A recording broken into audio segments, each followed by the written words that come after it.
وقبل بدء فعاليات كأس العالم قطر 2022 وتقديم دولة قطر للنسخة رقم 22 من بطولة كأس العالم كأول مرة في تاريخ الشرق الأوسط.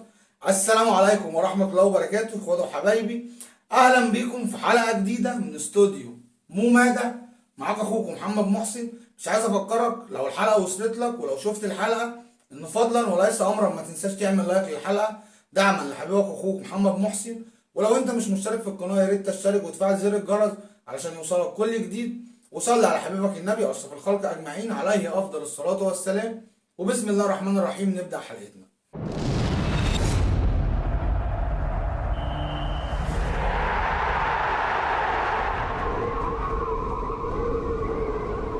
قبل بدء فعاليات كاس العالم قطر 2022 عندنا حلقه دسمه جدا، عندنا حلقه مهمه جدا هنتكلم فيها عن بعض المعلومات وعن بعض الحاجات اللي دولة قطر استحدثتها لبدء فعاليات كأس العالم قطر 2022.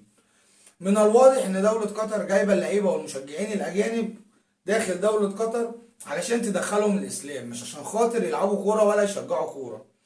وده من خلال ان دولة قطر بتوزع بعض الأحاديث النبوية في كافة أرجاء دولة قطر، واللي بتتكلم عن سماحة الإسلام وسماحة المسلمين وعمل الخير وحب الخير للغير. غير ان دولة قطر قامت بتغيير كافة مؤذنين المساجد بدولة قطر بمؤذنين صوتهم احلى، وتركيب سماعات داخل كافة الملاعب اللي هيتلعب عليها فعاليات كاس العالم قطر 2022. وده عشان خاطر اللعيبة والمشجعين والاجهزة الفنية الاوروبية تسمع الاذان. نتيجة كده ان احد المسؤولين الانجليز بعد ما سمع الاذان قال ان ده احلى حاجة سمعها في حياته. غير توزيع دولة قطر لبعض الكتب بلغات كافة الدول المشاركة في فعاليات كأس العالم واللي بتتكلم عن تاريخ العرب وتاريخ المسلمين وتاريخ الإسلام عموما. دولة قطر اللي بتستغل الفرصة، دولة قطر اللي عندها إصرار تام، عندها فرصة هايلة جدا إن هم يصدروا للغرب صورة العرب وصورة المسلمين على أكمل وجه. وده من خلال إنه متوقع إن عدد 2 مليار شخص حوالين العالم هيتابعوا فعاليات كأس العالم قطر 2022. غير ان دولة قطر بتمنع بيع الخمور بكافة انواعها داخل وحوالين كافة الملاعب اللي هتلعب عليها فعاليات كاس العالم. دولة قطر عندها اصرار وعندها مهمة وعندها فرصة عظيمة جدا ان هي تصدر للغرب وتصدر للاجانب صورة العرب والمسلمين على اكمل وجه وكما ينبغي ان يكون. دولة قطر اللي بتقدم افضل نسخة في تاريخ بطولة كاس العالم، وده على لسان اعظم لعيب في تاريخ اللعبة كريستيانو رونالدو. وعلى غرار النجاحات اللي بتقدمها دولة قطر من تنظيم بطولة كأس العالم، بتيجي سفارة قطر في القاهرة واللي بتعلن على حسابها الرسمي على تويتر إن هيتم تخصيص بعض الأماكن وتركيب بعض الشاشات لمتابعة كافة مباريات كأس العالم، واللي هتكون موجودة بمول العرب بمدينة الشيخ زايد. غير إن هيكون في بعض الفقرات للمشجعين وتوزيع بعض الجوائز. ده بيجي بالتعاون مع البنك الأهلي القطري والخطوط الجوية القطرية. غير ان دولة قطر بتستحدث بعض التقنيات الحديثة لأول مرة في تاريخ بطولة كأس العالم. رقم واحد، تقنية غرف المشاهدة الحسية. غرف المشاهدة الحسية ديت اتعملت مخصوص لذوي الاحتياجات الخاصة والمصابين ببعض الأمراض المزمنة. غرف المشاهدة الحسية ديت تم إنشائها داخل كافة الملاعب اللي هيتلعب عليها مباريات كأس العالم، واللي هيكون بيها التحكم بالإضاءة، نظرا لأن في بعض المشجعين أو بعض المصابين ببعض الأمراض المزمنة يبقى عندهم مشكلة ان الضوء يكون عالي او الضوء يكون واطي. فالغرف ديت فيها تقنيه التحكم في الاضاءه، غير وجود بعض العاب التسليه تسليه المشجعين خلال انتظارهم بدء فعاليات المباريات. دي كانت اول تقنيه معانا النهارده. تاني تقنيه معانا النهارده تقنيه التبريد، وده نظرا لارتفاع درجات الحراره في دوله قطر وتوفير الطقس المثالي للمشجعين وللعيبه. طبعا نظرا لارتفاع درجات الحراره في دوله قطر تم تجهيز كافه الملاعب اللي هيتلعب عليها فعاليات كاس العالم بأجهزة تبريد وبأنظمة تبريد، وده عشان يوفر للعيبة وللمشجعين الجو المثالي والطقس المثالي لتأدية أفضل ما عندهم سواء من تشجيع أو من لعب الكورة. من خلال العظمة اللي بتقدمها دولة قطر، دولة قطر بتستحدث تطبيق ذكي لتوصيل الطعام داخل المدرجات. انت باشا قاعد علشان ما تحتاجش ان انت تقوم من الكرسي بتاعك علشان تروح تجيب اكل، تم استحداث تطبيق ذكي لتوصيل الطعام داخل المدرجات.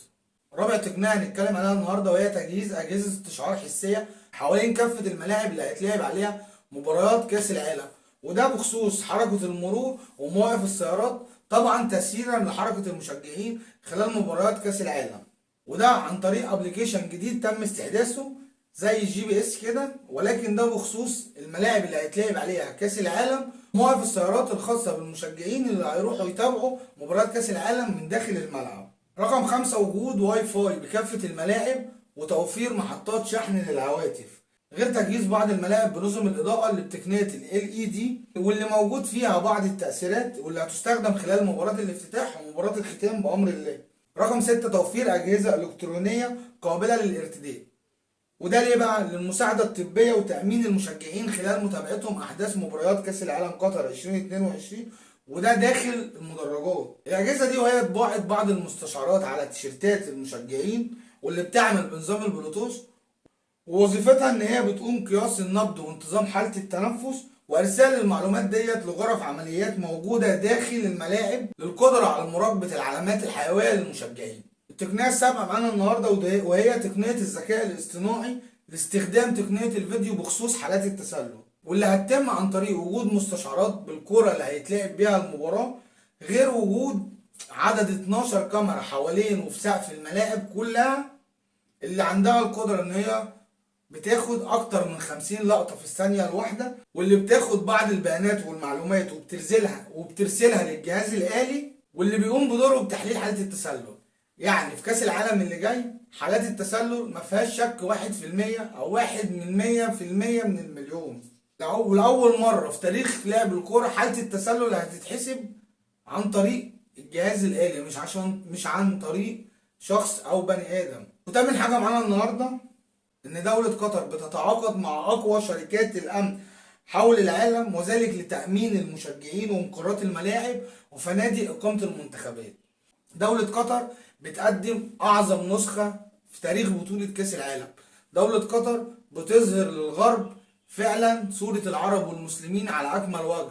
دولة قطر بتعمل عظمة، ومن المنتظر إن الفترة اللي جاية ديت العرب ودول العرب عموما نتيجة اللي دولة قطر بتعمله من تنظيم كأس العالم، ازدهار السياحة الفترة اللي جاية في كافة الدول العربية، وده نتيجة اللي دولة قطر بتعمله. دولة قطر واجهة مشرفة جدا للعرب وللمسلمين. دولة قطر بتعمل اللي كلنا كنا نفسنا نعمله. دولة قطر بتعمل اللي أي عربي وأي مسلم بيتمنى إنه يعمله، إنه يظهر صورته على أكمل وجه للغرب، وإنه يبان المعنى الحقيقي للعرب والمسلمين. وبكده تكون خلصت حلقتنا النهارده اخواتي وحبايبي. مش عايز افكرك لو الحلقه وصلت لك فضلا وليس امرا ما تنساش تعمل لايك للحلقه دعما لحبيبك اخوك محمد محسن، ولو انت مش مشترك في القناه يا ريت تشترك وتفعل زر الجرس علشان يوصلك كل جديد. واستنوني في حلقه جديده من استوديو مو مدى، والسلام عليكم ورحمه الله وبركاته.